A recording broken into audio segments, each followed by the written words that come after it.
All right, whenever you're ready. Hi guys, so good morning. My name is Pato Torres, and I'm going to be presenting the Ishihara test plates. I chose this topic because I'm colorblind myself, so I just thought it would be interesting to talk about it. So let's get right into it. So color plays a massive role for us in our world. It shows us when to stop, when to keep going, what is dangerous, what is not dangerous. Sometimes even when we look at a color, that color can make us feel a certain way. And according to Birch, 8% of men and 0.4% of women are green-red colorblinded. So, and they don't even notice that they're colorblinded. It just comes later on in their life when they're having deficiencies, and they just notice that, like, hey, whenever I'm looking at this graph, I don't see any differences in the graph, or whenever I'm picking up some clothes, I just don't see the difference in these two colors. Mac explains that this isn't just random; it's actually genetics. It has to do with a mutation on the X chromosome, and the X chromosome kind of just affects our L and M cones, and this is how colorblindness gets created, per se.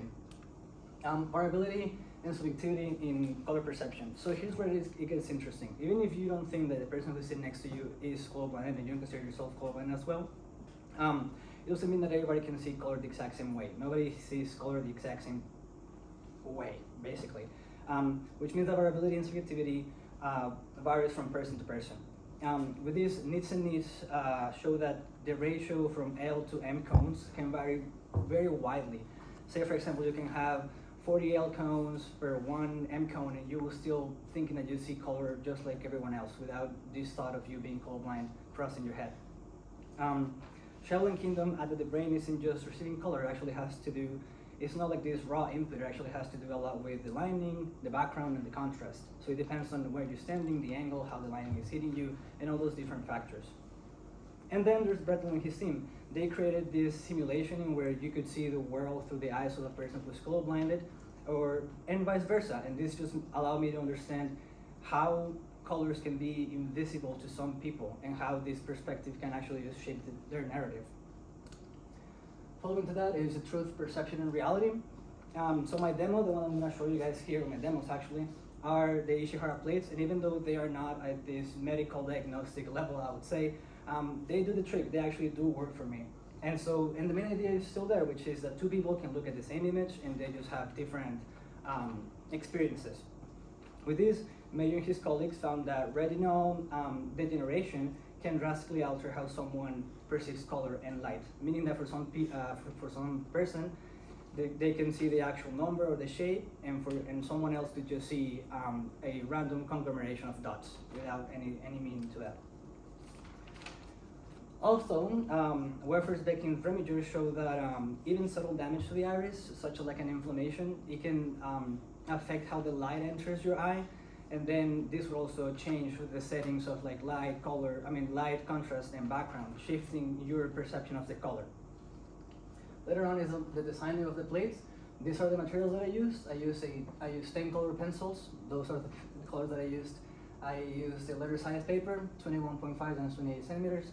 I use a paper blade stencil, 15 centimeters diameter, and I use a pair of scissors. So basically what I would do is I grab the paper blade, I cut at the inner circle, I place the inner circle in the paper, then I just draw a circle around it, and then I start dotting out the main shape that I want to perform. After that was done, I then started dotting its surroundings. So then the demo, okay. It was pretty ugly, so I'm sorry, but this one is one of them. I know it's pretty small, but if you guys can see it, look good, and if you guys cannot, I guess it is what it is.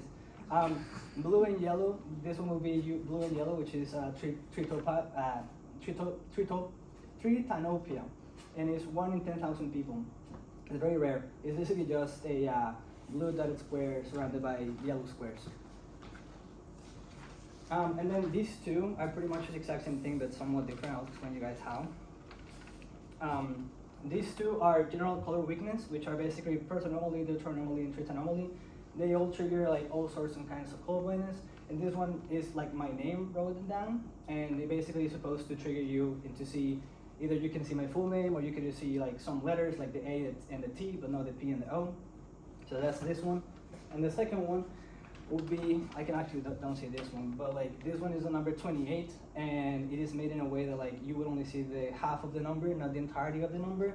So for me, that I do have red and green color blindness, I cannot see the number 2, but I can see the number 8, but for some people, they might just see like the upper curve of the number 2 or the lower circle of the number 8. And then this one right here, which is the last one, this is the colorway that I have, which is red-green, is protanopia and taurinopia. This is basically a red triangle surrounded by green dots, and I actually cannot see this one. I actually have to stare at it for like a good 10 to 12 seconds to figure out where the triangle is. And it makes me happy because it means that my demo worked. So then these are my foundations. These are the courses that I chose. The first course that I chose is Environmental 190. It's Intro to Environmental Science, which falls under the section of Natural Sciences. And then in this course, we basically just had to make maps and graphs.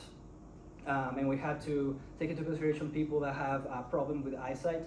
And the citation that I used for this was Nunez and his team, because they were basically talking about how some scientists that were making color maps, they just didn't care about people with CVD, which is color vision deficiency. So for someone like me, if I was looking at their maps, I wouldn't be able to pick up the information. I wouldn't be able to distinguish the different labels or different categories. And then the second one would be music, the arts and culture. This falls under the category of arts. And in here, we basically just had to do, like we had to stand up and say what the color was meant for us, or what was he pronouncing for us. The citation that I used for this was Don's, because he was arguing that no matter under what lens, everybody would have a different perspective of the color, and it would not be the same that everybody else. So what we did in this project was that we would stand up and say, well, the red color for me means war and blood, and then someone else would stand up and say, well, for me it means love and romance, and then someone else would stand up and say, well, for me it's more like sexuality and arousal. So even though people would have like these very similar meanings, nobody had the exact same meaning. Third one is Business 110, and this one will be global business, and it will fall under the category of social science. In here, we basically just started to designing a global product, in where we had to take into consideration how people perceive color. So like something that Jenny and Kels were emphasizing is that if you don't have accountability or an accessibility for color, then your entire marketing strategy or business strategy is just gonna flunk. Because you have to take into consideration people that don't see color the way you expect them to see it. So if you don't take them into consideration, then your entire marketing strategy is going to fail. Later on is the artist, the reality and purpose. So when I started this project, I wanted to do something original. I wanted to take this inspiration from the actual artist, and the actual artist is Dr. Shinobu Ishihara. He made this in 1917 for his Japanese soldiers when they were trying to, he was trying to figure out the best way possible that his soldiers could read the signs to go marching forward or backwards. So he did this experiment. Unfortunately, I couldn't mimic this same experiment because he was using watercolors, and he had like a plethora of different colors, and every single color was picked with a significance and a purpose. So I couldn't mimic that. But nevertheless, according to Simonovich in his 2010 review, the Ishihara test was a game changer when it comes to diagnosing color blindness. And it has evolved so much that now you don't even have to go to a doctor to get your exams. You can just look it up online and get your results. And he was also stating that the Ishihara test doesn't have to be this very elaborate thing. It could just be as long as you have a checklist of the essentials of like the colors and the distance and the sizes, everything is going to be okay. In conclusion, this connects to our class of sensation and perception, or what we're seeing right now. The main idea is still there, which is that if we see an image and everybody sees the same image, we can all have different experiences. It's never going to be universal. It's never going to be the exact same color for everybody. And the main takeaway would be that if we're designing visuals, if we're designing tools, or if we're designing systems for people, we have to stop assuming that there is one normal way of seeing the world, when in reality there's many ways of seeing the world.